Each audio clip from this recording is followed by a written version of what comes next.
Stories of Witches. As you listen to the story, try reading along in your own book. When you hear this sound, turn the page. Chapter 1. The Lost Broomstick.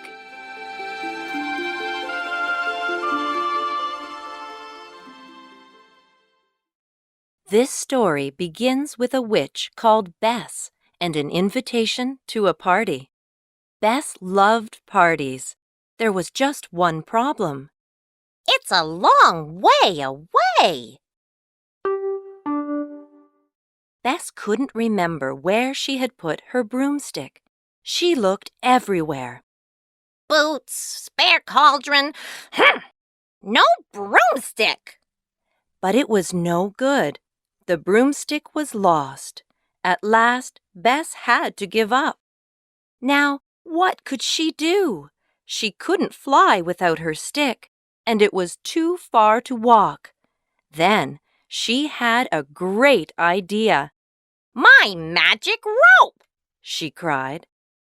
I can turn someone into a horse and ride to the party. I just need to find someone. Bess hid behind a tree and waited. Soon, a man came along.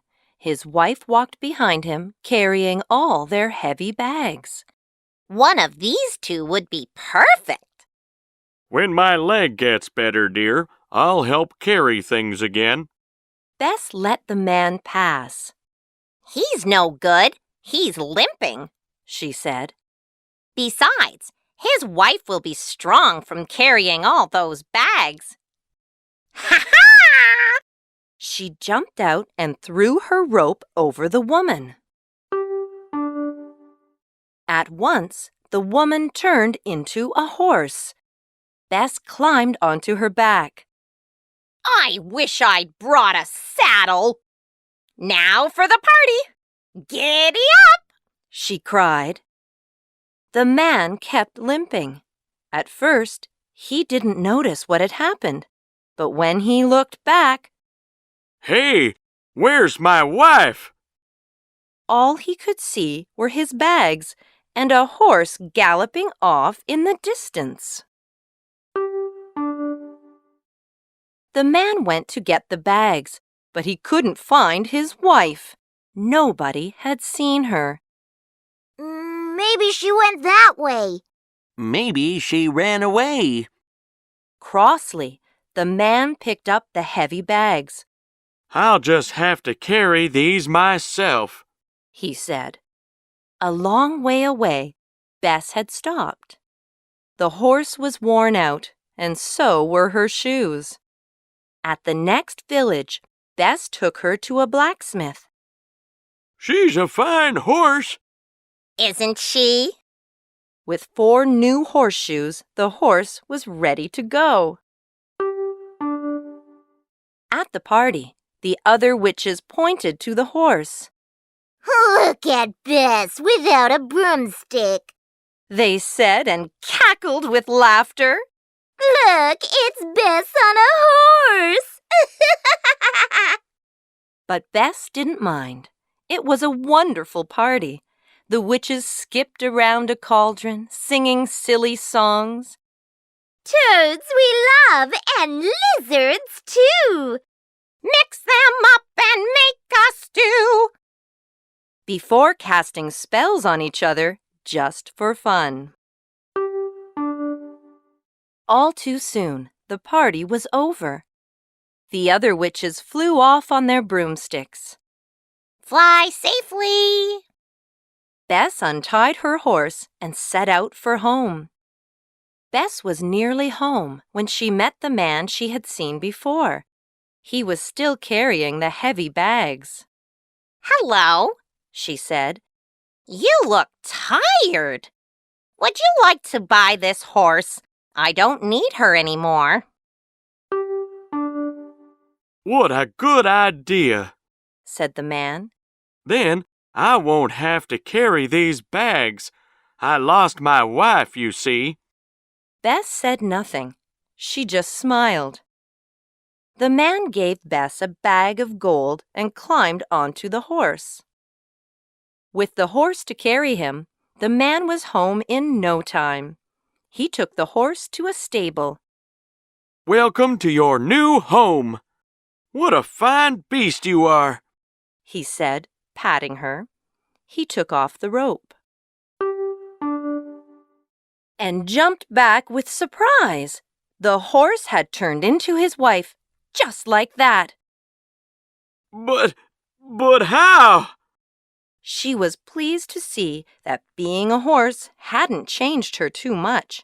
But there was one difference, which meant she couldn't carry the bags anymore. From then on, every time they went shopping, her husband had to do it. This is fun. This is hard work. He kept asking her to turn back into a horse just to show him the secret. She never did.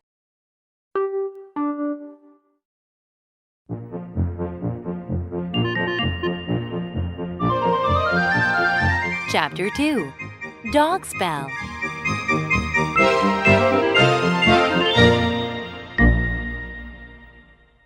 Early one morning, Farmer Crumb and his wife set off to work in the fields.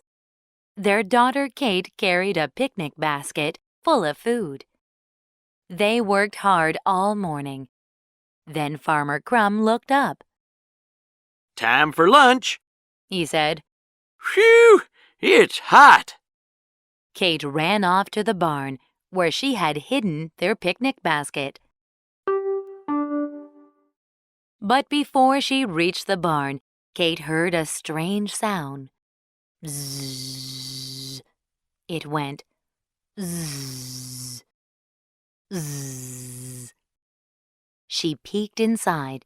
An old witch was lying in the hay, fast asleep, and she found the picnic basket. Kate was very angry. How dare you!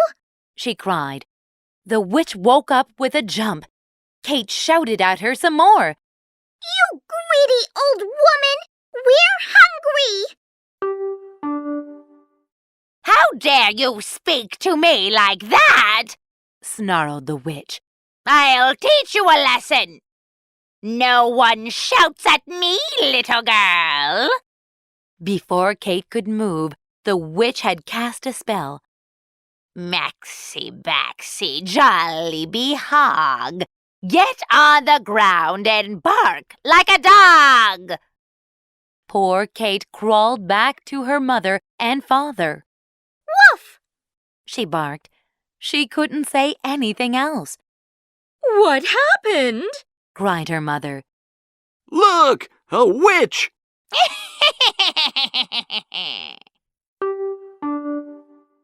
Farmer Crumb chased after the witch. Come back here! He yelled.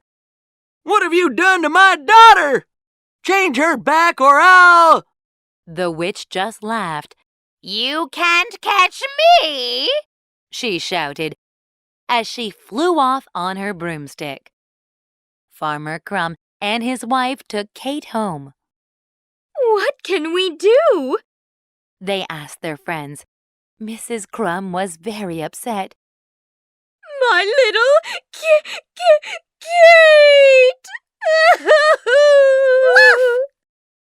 But no one knew how to help.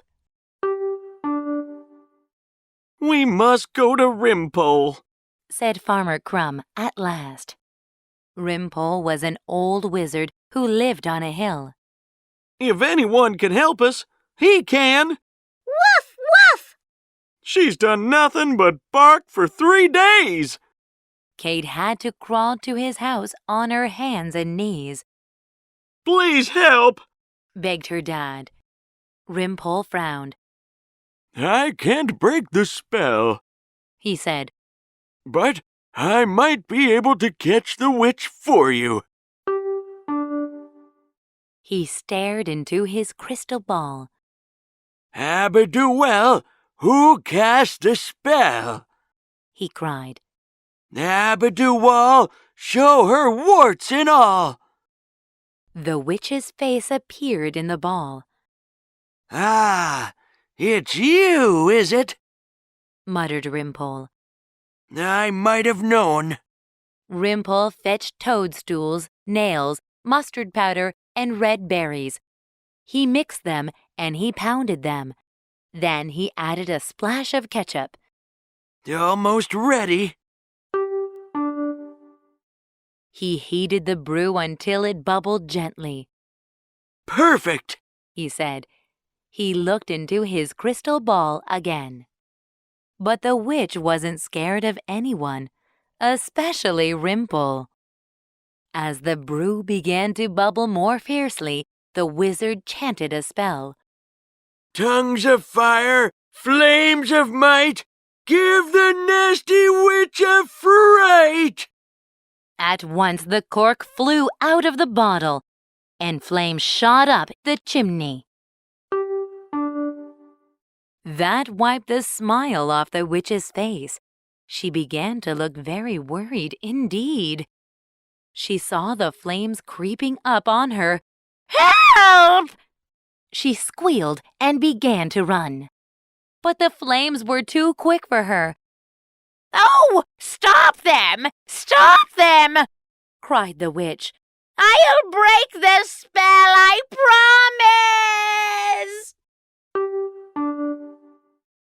As soon as the witch made her promise, Kate jumped to her feet. She wasn't a dog anymore. Hooray! I can speak! The family never saw the witch again. But after that, Kate was always careful where she hid the picnic basket.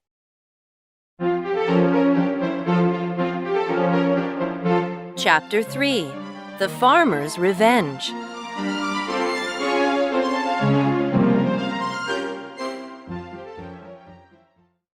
Farmer Jones had a big brown cow.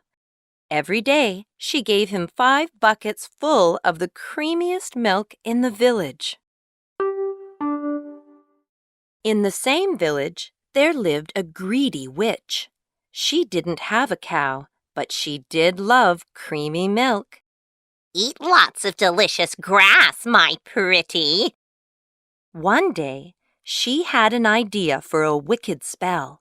From now on, the milk will all be mine!